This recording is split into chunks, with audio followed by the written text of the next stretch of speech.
How do you know what to believe when it comes to your health, your fitness, your strength, your eating, your exercise? Very interesting question because there's so much information. I'm out here with my dogs, and for dogs it's the same. There's so much contradicting and controversial information about what you should feed your dogs, how you should look after your dogs, how you should bring them up.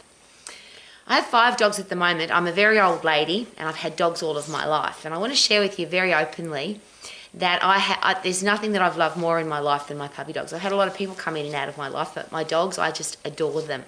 And they are my children. So I would do everything to make sure that they are happy and healthy and that they are well looked after. Interestingly, every single one of my dogs has died of old age. We haven't had any, very privileged, we haven't had any accidents, we haven't had any horrible diseases, we haven't had anything terrible happen. They've just had long, beautiful lives and they've died of old age. My oldest one was 21. Little Brutus died, went to puppy heaven at 21. And I'm sharing that with you because I am accused of, abused, told off, yelled at, screamed at on a regular basis for the way that I bring up my puppy dogs, because everybody that has dogs, or everybody that is a vet, or anybody that has an opinion about animals has an opinion about how I should bring up my dogs, which I think is very entertaining.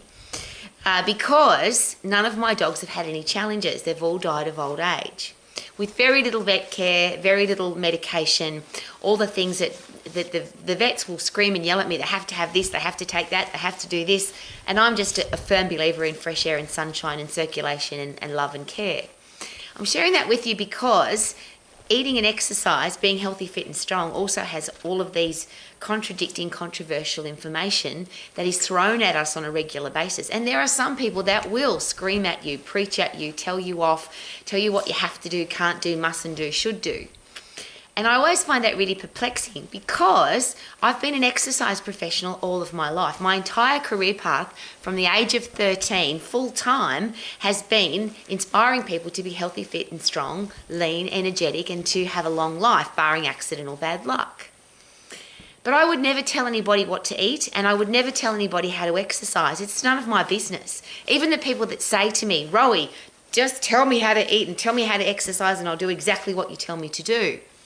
Well, I'm not going to do that because you're an adult.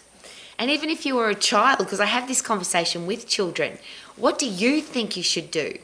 And the youngest of children have never said to me, if I say to a 5-year-old, if you were your own high-performance eating and exercise coach, what advice would you give yourself? No 5-year-old has ever said to me, I should eat lollies and chocolates and take away food and do no exercise and be lazy. No, it never happened. No adult has ever said that to me. I think we all know, because it's common sense and logic, that if you do nothing, your body will not be strong and it will not be fit. If you eat rubbish food that's got no nutritional value, how can you have a body that's full of energy? If you eat too much food, how can you expect to be lean? And if you don't eat enough food, how can you expect to have enough energy? I think all of that makes common sense. If you don't use your muscles and bones, your ligaments, tendons and joints, your heart and lungs, your brain, they rot away.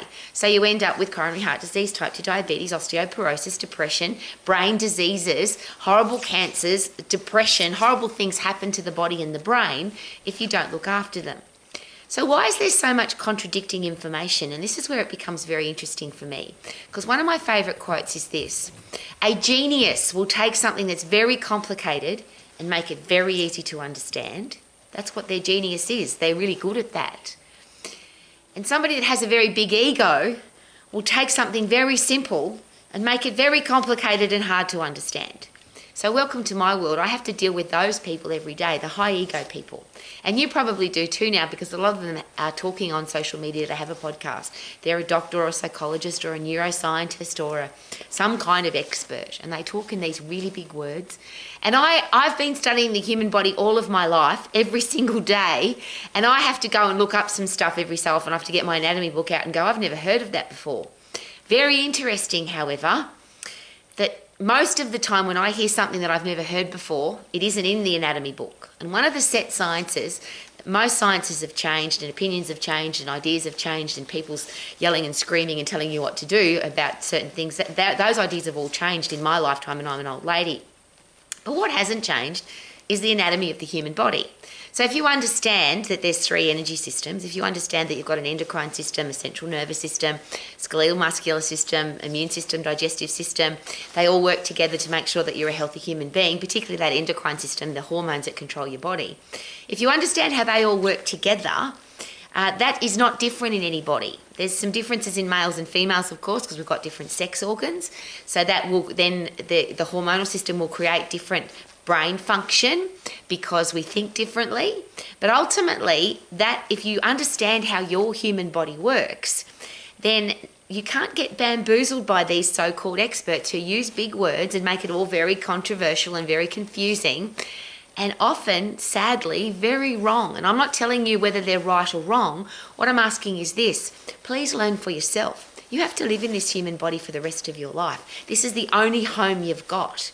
And yet so many people will spend thousands of dollars on an architect, hundreds and thousands of dollars on an architect to design a home or a building, or they look at car design because they want the perfect car, and they look at the anatomy and physiology of a building or a car, but they don't study their own body. They just listen to some expert and believe the expert. Now, the challenge with believing the expert, of course, is that every single expert disagrees. Every exercise physiologist will disagree with a different exercise physiologist. Every cardiologist, endocrinologist, oncologist, psychologist, there's so many ologists, and if you put 10 psychologists in a room, they'll all disagree about what that person's got and what kind of medication they should be on, if any. If you get 10 cardiologists in a room, and I'm being very privileged to speak as a keynote speaker at lots of medical conferences, and I listen to them argue with each other. I've seen cardiologists and endocrinologists stand up and literally want to punch each other because they disagree with each other. The weirdest one I ever saw was the cardiologist arguing with the endocrinologist, saying, we kill more people. Our disease, heart disease, kills more people than type 2 diabetes. And the endocrinologists were, no, we kill more people, and we kill them worse than you, because when somebody has a heart attack, they die straight away. But when somebody gets type 2 diabetes, it takes them a long time to die, and it's a horrible death. What a ridiculous conversation. How do we prevent these diseases from happening in the first place? And that's been my driving force. I'm not going to argue with a cardiologist or a psychologist or an endocrinologist. My only question is this: why did it happen in the first place, and how can we stop it from happening again? Can we cure it? Can we prevent it from happening again? And if somebody hasn't got that disease that you specialise in, can we make sure they never get it so they never end up in your office? Healthy, Fit and Strong has been made so complicated by exercise physiologists, by cardiologists, by doctors, by so-called experts in the area. But if you understand how your human body works, they can't bamboozle you. They can't lead you down ridiculous path, because you'll understand for yourself how to get fit and how to get strong. And that is not complicated. Because I'm sure you are too, I'm bombarded every day about all the pills and powders and potions and machines and times of the day you should be eating, and the windows of opportunity for eating, and there's all this argument. Then there's all the things, ice baths and saunas and fitness trackers and MRI scans and body scans and how much body fat percentage do you have, and this is the only time of the day you should be eating, and there's a whole heap of information. But I always go back to basics. What's my bare ass minimum that I have to do to make sure that I'm healthy, fit and strong? And what if I didn't have any money, so I couldn't afford a pill, powder or potion or a machine or a thing to enhance my health? What would I need to do? And the really interesting thing to take note of there is that the most enhanced health, the people that live the longest with the greatest quality of life, I've been to the places where those people live. And my funnest story, and I always tell it, was a small village in Sardinia, a group of men. The youngest was 85, the oldest was 103. There's my puppy, my healthy puppy dogs. Go, kids. And they had just been working full-time. All of them, from 85 to 103, were still full-time olive farmers. They had just come from playing soccer after working all day, playing football.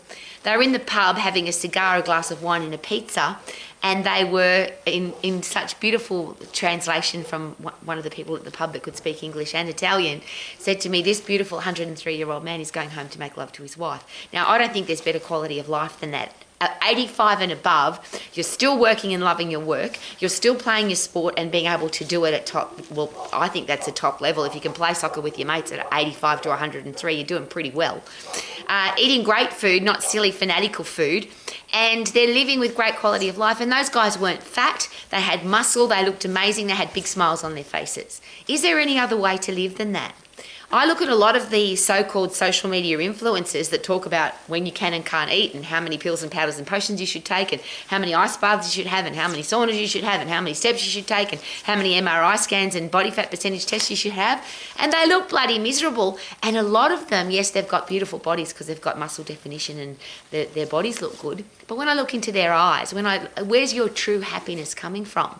If a machine's controlling your life or a diet's controlling your life or a pill, powder or potion's controlling your life or how many likes you have on social media and how many supporters or subscribers you've got or how much money you're making is how you add value to your life, I don't want to live my life like that. Now, everybody can live however they want to. But what I'm asking is this: before you get bamboozled by, conned by, impressed by the impressiveness of people that have 1 million followers on social media and they're telling you when you should eat and what you can't eat and how many pills you should take and what kind of machines you should have in your house, how about learn how your human body works? It's not very complicated.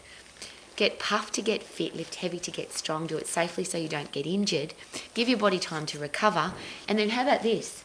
Fresh air, sunshine, deep sleep, good quality of people in your life. How many negative, nasty, horrible, stressed out people have you got in your life, and are they having an effect on your life? Of course. What should I eat? How about eat what you like, don't eat what you don't like, because why would you waste calories on food that you don't like? Have a healthy hormonal system so that you eat when you're hungry and you stop eating when you're full so you can never overeat. And if you listen to your body really carefully, is it possible it will tell you what to eat? Your hormones tell you that you are thirsty, so you have a drink. If you haven't got enough fibre, you'll probably feel like having an apple or some vegetables. If you haven't got enough iron, if you listen to your body, you'll probably tell you, Rowie, you really need to eat a steak because you're lacking in iron. Now, if you're a vegan vegetarian because you choose to be, or you're a carnivore because you choose to be, or you're being told that you're lactose intolerant, or you need to be gluten-free, or you need to only eat 1 time a day or 3 times a day or once every 2 days, you are believing an expert. All of those things are labels told to you by an expert. So how about work it out for yourself? And I use, for example, gluten or lactose intolerance. If you eat bread and pasta and it makes you feel good, great. If it makes you feel crappy and bloated, why would you eat it? If you like to drink milk and you love it, then drink it. If it makes you feel crappy and bloated, why would you drink it? To me, that just makes sense. Your body will tell you, I ate something and it didn't make me feel good, I'm not going to eat it again. If you eat something and it makes you throw up, you're not likely to eat it again.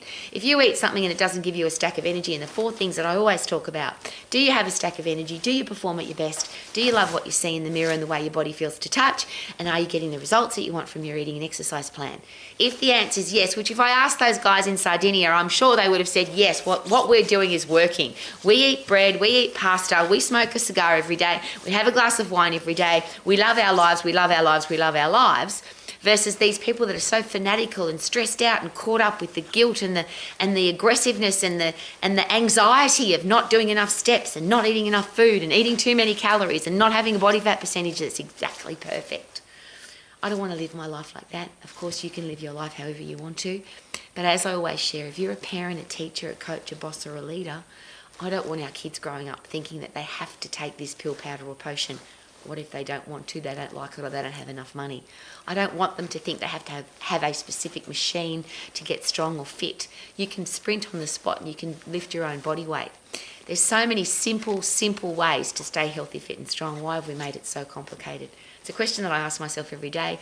I'm so uncomplicated. I've lived my life in gyms, and now the only weights I lift are rocks and logs. If it's freezing cold outside and the wind's blowing at 120 kilometres an hour, then I might come inside to do my strength training in my huffy puffy, but otherwise I'm outside in the fresh air and sunshine. I sleep deeply. I eat yummy food. I eat all the foods that I love. I don't waste any calories on food that I don't like. And yes, of course, I wish that for everybody. But the fanatics in my life will preach at me and yell at me and tell me what to do, just like the vet does. You need to do this for your dog. For me, it's very entertaining when the vet says that to me, because I've been on the planet 3 times longer than most of the vets that tell me that stuff. I've had 100 more dogs than the vets that told me that stuff. And is it possible that most experts are just regurgitating what they learnt at university or what the pharmaceutical companies told them to say? Or they're just regurgitating a book or a lecture or somebody else's opinion? I won't do that to my dogs, and I won't do that to my own body. I learn for myself what's going to be best for my dogs, what's going to be best for me, what's going to be best for my family, so I can and they can all live their life to the max. Super duper doo, how are you? Living my life to the max. Look at the fresh air and the sunshine and the beautiful day. And it is just gorgeous. And my puppy dog playground, they love it here.